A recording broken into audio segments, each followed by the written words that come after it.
तो दोस्तों एस ने अपने क्वार्टर थ्री के नंबर को डिस्क्लोज कर दिया है। तो चलिए देखते हैं क्या है क्वार्टर थ्री के नंबर्स के अंदर। डाटा के यहाँ पे लाख्स में है, मैं आपको क्रोर्स में बता रहा हूँ। तो देखिए पिछले क्वार्टर में कंपनी 744 करोड़ का रेवेन्यू जनरेट की थी ऑपरेशन के थ्रू, पिछले साल 875 करोड़ के आसपास। जबकि अभी देखें तो कंपनी का रेवेन्यू 854 करोड़ आपको जाता हुआ देखने को मिला। तो साल दर साल जाते हैं तो साल दर साल कंपनी के रेवेन्यू के अंदर गिरावट आपको देखने को मिली। लगभग बोल सकते हैं 2 से 2.5% के आसपास की गिरावट है कंपनी के रेवेन्यू के अंदर साल दर साल। जबकि क्वार्टरली बेस पे जाते हैं तो क्वार्टरली बेस पे कंपनी के रेवेन्यू के अंदर तेजी आपको देखने को मिली। लगभग 15% के आसपास का जंप आपको देखने को मिला है।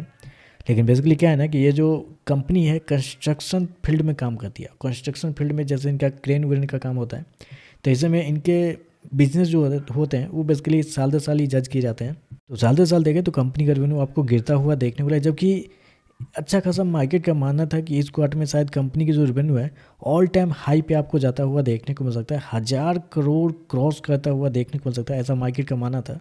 लेकिन यहाँ पे देखें तो अभी भी आपको कंपनी का रेवेन्यू कम आपको देखने को मिला है।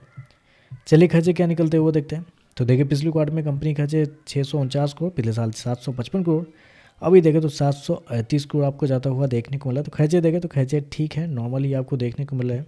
स्पेशली 2 जगह पे कंपनी खर्चे कंट्रोल देखने को मिला है। पहला तो कंपनी का अदर एक्सपेंस जो है वो आपको देखें तो 110 करोड़ से गिर के 96 करोड़ देखने को मिला है। और दूसरा कंपनी का इन्वेंट्री में देखें तो पिछले साल 50 करोड़ के आसपास कंपनी ने खर्च किए थे, इस क्वार्टर में 17 करोड़ के आसपास। तो ये दोनों जगह पे कंपनी ने खर्चे कंट्रोल किए हैं, जिसकी वजह से खर्चे थोड़े से नॉर्मल आपको देखने को मिल रहे हैं। चलिए कंपनी का प्रॉफिट क्या है वो देखते हैं। तो देखिए पिछले क्वार्टर में कंपनी 90 करोड़ के प्रॉफिट में थी, पिछले साल 111 करोड़, अभी देखें तो कंपनी का प्रॉफिट 116 करोड़ आपको जाता हुआ देखने को मिला है। तो कंपनी के प्रॉफिट के अंदर देखते हैं तो साल साल लगभग 5% के आसपास की तेजी आपको देखने को मिली। जबकि क्वार्टरली बेस पे जाते हैं तो क्वार्टरली बेस पे एक बड़ा जंप आपको देखने को मिला। लेकिन बेसिकली मैंने ऑलरेडी आपको बताया कि हमें साल दर साल ही जज करना रहता है। तो साल दर साल देखें तो कंपनी का प्रॉफिट 5% बढ़ते हुए देखने को मिला है। जबकि रेवेन्यू आपका 2-2.5% गिरा है और कंपनी का प्रॉफिट 5% बढ़ते हुए देखने को मिला है। कंपनी शो किया 116 करोड़ का प्रॉफिट इस क्वार्टर में, जबकि मार्केट का अनुमान था कि प्रॉफिट भी आपको रिकॉर्ड लेवल पे जाते हुए देखने को मिल सकते हैं। 130 करोड़ के ऊपर कंपनी का प्रॉफिट उम्मीद था मार्केट को लेके।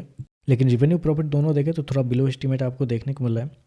ईपीएस की बात करते हैं तो देखिए पिछले क्वार्टर में कंपनी का ईपीएस 7 रुपये 57 पैसे, पिछले साल देखते हैं 9 रुपये 38 पैसे, अभी देखें तो 9 रुपये 78 पैसे आपको जाता हुआ देखने को मिला है। तो नंबर देखें तो नंबर कुछ खास आपको देखने को नहीं मिला है। साल से साल रेवेन्यू कम है, कंपनी का प्रॉफिट हल्के से बढ़ते हुए देखने को मिला, बिलो एस्टीमेट नंबर आपको देखने को मिला है। लेकिन अच्छी चीज़ ये निकल के आ रही है कि अभी 2 दिन पहले जो गवर्नमेंट की तरफ से बजट का ऐलान किया गया है उसमें माना जा रहा है कि इस कंपनी पर्टिकुलरली इस कंपनी को बहुत अच्छा खासा फ़ायदा हो सकता है अगर ये कंपनी अच्छे तरीके से बिजनेस करे तो। क्योंकि डिफेंस के नाम पे बहुत सारे एलोकेशन बढ़ाए गए हैं और माना जा रहा है कि अगर ये कंपनी अच्छे से अगर बिजनेस करती है तो इनको डिफेंस वाले कुछ प्रोजेक्ट भी मिल सकते हैं। ऐसे में इनके रेवेन्यू और इनके प्रॉफिट के अंदर एक अच्छा खासा मतलब इंप्रूवमेंट आपको देखने को मिल सकती है। ऐसा जितने भी ब्रोकर हिसाब से उसका ये मानना है कि कंपनी को आने वाले समय में बजट की वजह से एक अच्छा खासा फ़ायदा हो सकता है। वो फ़ायदा होता है या नहीं होता है वो तो नंबर पे ही पता चलेगा। लेकिन अभी फ़िलहाल ऐसा माना जा रहा है कि इस सारी कंपनियों को बजट की वजह से एक अच्छा खासा फ़ायदा हो सकता है। लेकिन फ़िलहाल जो नंबर है नंबर मुझे लगता है कि थोड़ा सा कमज़ोर कह सकते हैं आप, क्योंकि रेवेन्यू आपका साल से साल गिरता हुआ देखने को मिला, प्रॉफिट बढ़ते हुए देखने को मिला क्योंकि थोड़े एक्सपेंस पे कंट्रोल है। बाकी देखते हैं मार्केट इस पे कैसे ये कहता है। वीडियो पसंद आया तो लाइक कीजिएगा, साथ में साथ चैनल को सब्सक्राइब जरूर कीजिएगा। धन्यवाद।